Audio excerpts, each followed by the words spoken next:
नमस्कार दोस्तों, स्वागत है आपका हमारे YouTube चैनल स्टडी विद एचकेएम पर।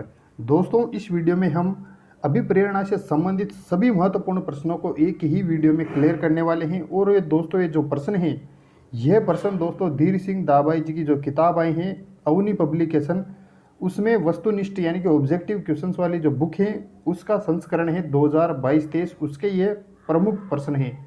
दोस्तों, इस वीडियो में हम अभिप्रेरणा से संबंधित जितने भी महत्वपूर्ण प्रश्न हैं उन सभी की चर्चा करने वाले हैं। तो बिना वक्त गंवाए स्टार्ट करते हैं वीडियो को। पहला प्रश्न है, अभिप्रेरणा और समस्या समाधान में है। तो दोस्तों, अभिप्रेरणा और समस्या समाधान में किस प्रकार का सहसंबंध है, यह प्रश्न में पूछा गया है। पहला ऑप्शन है सकारात्मक सहसंबंध, नकारात्मक सहसंबंध, कोई सहसंबंध नहीं, इनमें से कोई नहीं। तो दोस्तों, अभिप्रेरणा और समस्या समाधान में क्या है, कोई सहसंबंध नहीं है। तो यहाँ पर हमारा ऑप्शन नंबर 3 सही होगा। बढ़ते हैं नेक्स्ट क्वेश्चन की ओर। नेक्स्ट क्वेश्चन है, अभिप्रेरणा चक्र का पहला चरण कहलाता है। दोस्तों, 4-5 चक्र होते हैं अभिप्रेरणा के। तो उनमें से जो पहला चरण है अभिप्रेरणा चक्र का पहला चरण है वो कौन सा है, आवश्यकता। ठीक है दोस्तों, ये देखिए आप, रीट 2021 अभी ताज़ा पूछा गया प्रश्न है। तो ये अभिप्रेरणा चक्र का जो पहला चरण है वो कौन सा है, आवश्यकता। दोस्तों, अवनी पब्लिकेशन बहुत ही अच्छी बुक है और इसमें इसकी जो भाषा शैली है बहुत अच्छी तरीके से दी गई है। इसमें बहुत अच्छे तरीके से आपको समझ में आ जाएगा। ठीक है दोस्तों, अभिप्रेरक है। अभिप्रेरक किसे कहते हैं, व्यवहार का आंतरिक स्रोत, व्यवहार का बाह्य स्रोत, व्यवहार का वास्तविक स्रोत, इनमें से कोई नहीं। तो अभिप्रेरक क्या है, व्यवहार का आंतरिक स्रोत। यहाँ पर हमारा ऑप्शन नंबर 1 सही होता है। दोस्तों, इसकी कुछ व्याख्या भी दे रखी है, इसको भी देख लेते हैं। मन के अनुसार अभिप्रेरक आंतरिक औजक है। ठीक है, ये कुछ नाम दिए गए हैं यहाँ पर मनोवैज्ञानिकों के। तो मन के अनुसार अभिप्रेरक आंतरिक औजक है। ठीक है, यहाँ पर कई बार प्रश्नों में डायरेक्ट ये पूछ लिया जाता है कि किसके अनुसार अभिप्रेरक आंतरिक औजक है, और वहाँ पर अनेक 4 मनोवैज्ञानिकों के नाम दे दिए जाते हैं और वहाँ पर पूछा जाता है कि ये शब्द जो है आंतरिक औजक है किसने दिया।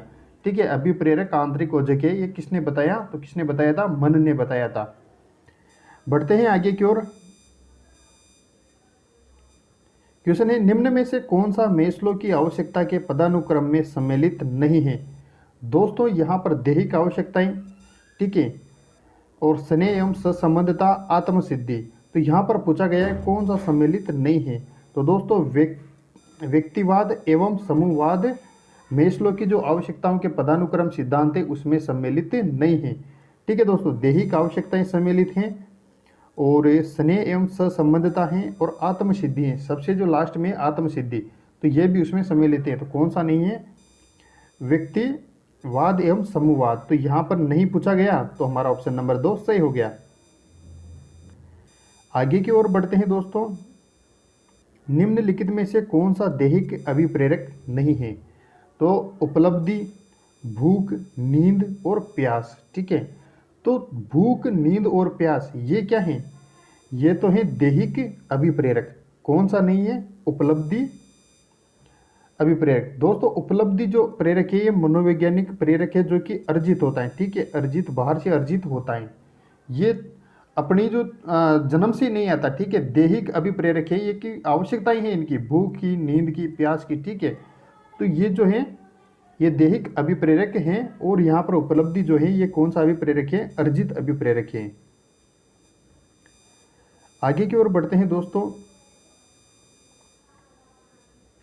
क्वेश्चन है, निम्नलिखित में से कौन सा आंतरिक अभिप्रेरणा का सबसे अच्छा उदाहरण है। सपना कहानी पुस्तक पढ़ रही हैं। ठीक है, सपना कहानी की पुस्तक पढ़ रही हैं क्योंकि उसके शिक्षक ने इसे दिया है और वह अपने शिक्षक को खुश करना चाहती हैं। दूसरा ऑप्शन है, मानव कक्षा में एक अच्छा ग्रेड प्राप्त करने के लिए कड़ी मेहनत कर रहा है। और तीसरा जो ऑप्शन दे रखा है, तीसरा ऑप्शन है, ऋतु कक्षा में होने वाले टेस्ट के लिए कड़ी मेहनत कर रही है क्योंकि वह पाठ्यक्रम सामग्री का अध्ययन करने में आनंद महसूस करती हैं। और ऑप्शन नंबर 4 है, रजत कक्षा में होने वाले टेस्ट के लिए कड़ी मेहनत कर रहा है क्योंकि अच्छे अंक लाने पर उसके पिता ने उसे साइकिल देने का वादा किया। तो दोस्तों, यहाँ पर कोई लोभ या प्रलोभन दिया जाता है तो उसको इतना सही नहीं माना जितना कि वो स्वयं मेहनत करता है, स्वयं की इच्छा से मेहनत करता है। तो यहाँ पर जो ऑप्शन नंबर 3 दिया गया है उसमें है कि ऋतु कक्षा में होने वाले टेस्ट के लिए कड़ी मेहनत कर रही हैं क्योंकि वह पाठ्यक्रम सामग्री का अध्ययन करने में आनंद महसूस करते हैं। दोस्तों किसी भी चीज़ को जब आप आनंद से करते हो, ठीक है, अगर आप पढ़ाई कर रहे हो, अगर आनंद से करते हो तो ऑटोमेटिकली आपको चीज़ें समझ में आने लगेगी, ठीक है। तो यहाँ पर ऑप्शन नंबर 3 जो हमारा है वह सही होगा। इसकी व्याख्या भी देख लेते हैं कि आंतरिक अभिप्रेरणा स्वयं की इच्छा, सुख, संतोष व आनंद की प्राप्ति के लिए होती हैं, ठीक है दोस्तों। यहाँ पर शब्दों पर गौर करना। आंतरिक अभिप्रेरणा स्वयं की इच्छा, सुख, संतोष व आनंद की प्राप्ति के लिए होती हैं, जबकि दूसरों के दबाववश में जब कोई कार्य करते हैं तो वह बाह्य अभिप्रेरणा जैसे प्रशंसा, पुरस्कार, दंड, प्रतिस्पर्धा आदि होती हैं, ठीक है। यहाँ पर दोस्तों कई चीज़ें अपनी क्लियर हो गई इस वाक्य से। आंतरिक अभिप्रेरणा जो कि स्वयं की इच्छा से करते हैं, इसमें सुख, संतोष व आनंद की प्राप्ति होती है, जबकि दूसरों के दबाववश में जब कोई कार्य किया जाता है तो वह बाह्य अभिप्रेरणा जैसे प्रशंसा, पुरस्कार, दंड, प्रतिस्पर्धा इत्यादि होते हैं। नेक्स्ट क्वेश्चन है, निम्नलिखित में से सभी मेस्लो की आवश्यकता सिद्धांत से संबंधित है सिर्फ एक को छोड़कर। दोस्तों सुरक्षा की आवश्यकताएं, शारीरिक आवश्यकताएं और आत्मसम्मान की आवश्यकताएं, ये क्या है दोस्तों? मेस्लो की जो आवश्यकता सिद्धांत है उससे संबंधित है। और यहाँ पर जो मेस्लो का जो सिद्धांत था उसमें आध्यात्मिक आवश्यकताओं का कोई जिक्र नहीं किया गया है। तो यहाँ पर यही पूछा है कि सिर्फ एक को छोड़कर। तो यहाँ पर दोस्तों कौन सा गलत है? आध्यात्मिक आवश्यकताएं। आगे देखते हैं दोस्तों, ये देखिए, निम्नलिखित में से कौन सा जन्मजात अभिप्रेरक नहीं है? दोस्तों आपको ऑप्शन देखते ही पता लग जाएगा और सेकंड ग्रेड टीचर 2019 का ये प्रश्न है। देखिए, भूख, प्यास, निद्रा, ये जो 3 ऑप्शन दिए गए हैं, भूख, प्यास और निद्रा, ये क्या है? जन्मजात अभिप्रेरक होते हैं, जन्म से लगती हैं। जबकि आकांक्षा जो होती है ये जन्मजात नहीं होती है। आकांक्षा क्या है? आकांक्षा एक अर्जित प्रेरक होता है, ठीक है। तो यहाँ पर दोस्तों आपको ऑप्शन से कई रिलेटेड क्वेश्चंस आपके क्लियर होते जाएंगे, आप वीडियो के अंत तक जरूर बने रहना। नेक्स्ट क्वेश्चन की ओर बढ़ते हैं। मेस्लो के अभिप्रेरणा सिद्धांत में कितने प्रेरक हैं? तो मेस्लो के जो अभिप्रेरणा सिद्धांत है उसमें कितने प्रेरक हैं? 5 प्रेरक, ठीक है। कितने प्रेरक हैं? 5 प्रेरक। और यहाँ पर 5 प्रेरकों का भी नाम दिया गया है।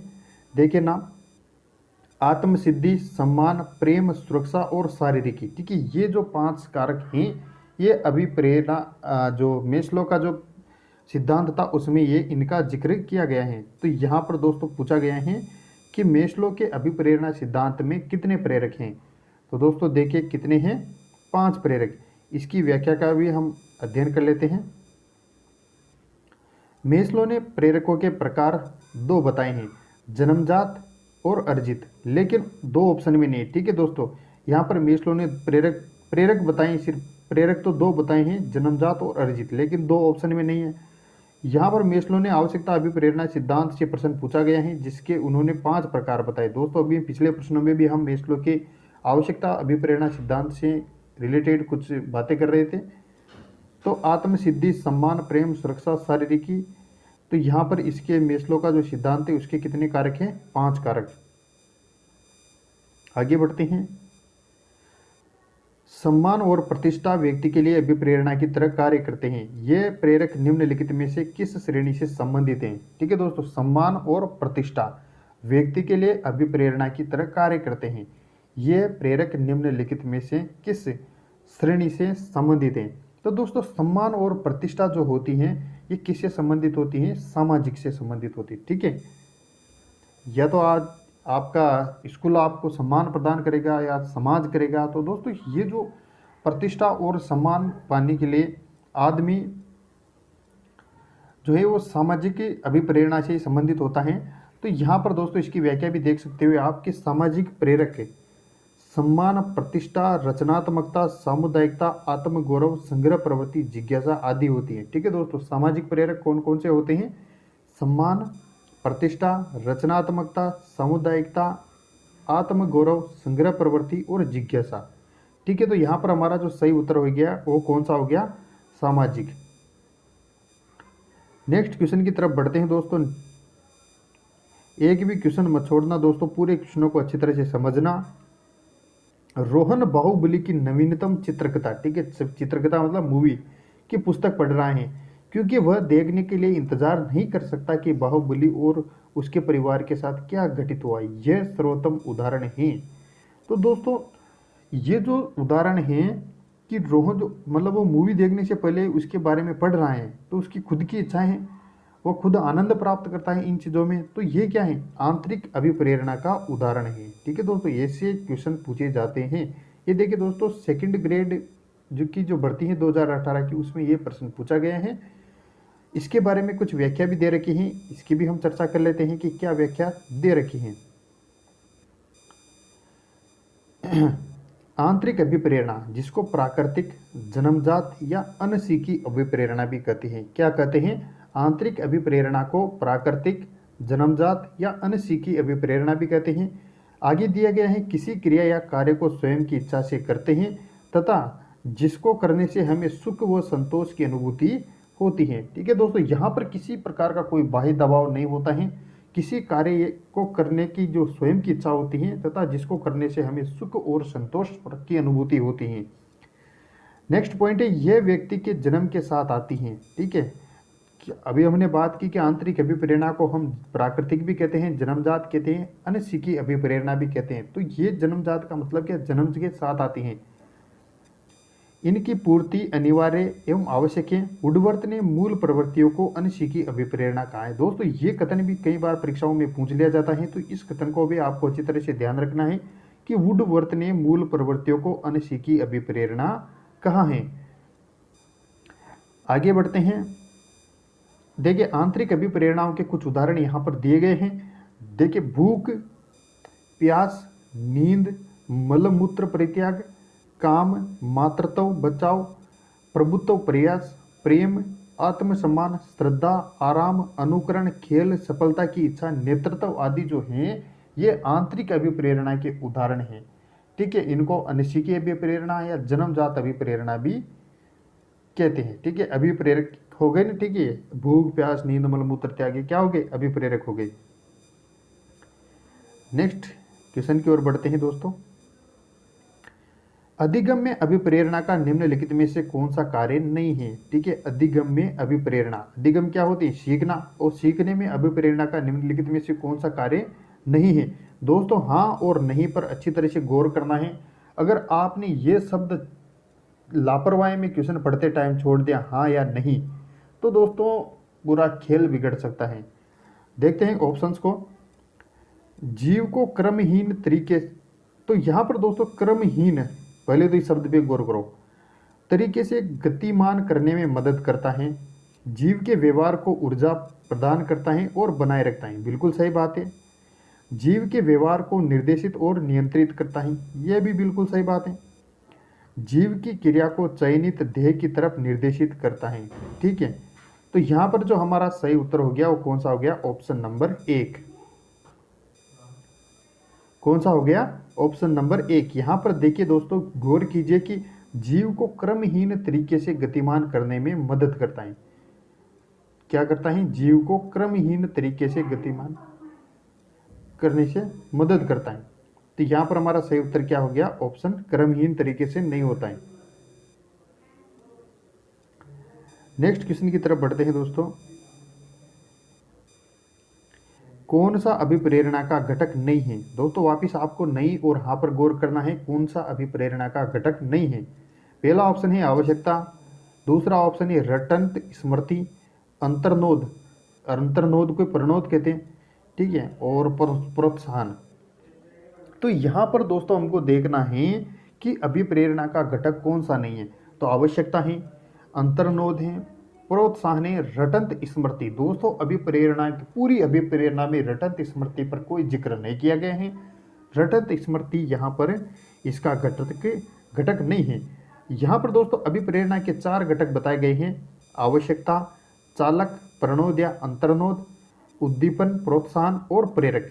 कितने घटक बताए गए हैं, 4 घटक बताए गए हैं। एक तो हो गए आवश्यकता, चालक, प्रणोद या अंतर्नोद, उद्दीपन, प्रोत्साहन और प्रेरक। ठीक है दोस्तों, तो यहाँ पर हमारा सही उत्तर क्या हो गया, रटंत स्मृति। कौन सा संबंधित नहीं है, रटंत स्मृति। आगे बढ़ते हैं, उपलब्धि अभिप्रेरणा का सिद्धांत किसके द्वारा दिया गया है। उपलब्धि अभिप्रेरणा का सिद्धांत किसके द्वारा दिया गया है।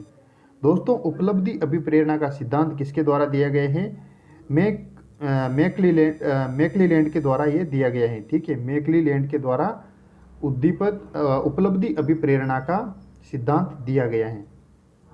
उपलब्धि अभिप्रेरणा का सिद्धांत मैकक्लीलैंड के द्वारा दिया गया है। उपलब्धि अभिप्रेरक पर कार्य मैकक्लीलैंड व एटकिंसन ने 1961 में किया था। यह चुनौतीपूर्ण व कठिन परिस्थितियों में सफलता पर बल देता है। इस पर माता पिता के स्वतंत्र व्यवहार का सर्वाधिक प्रभाव पड़ता है।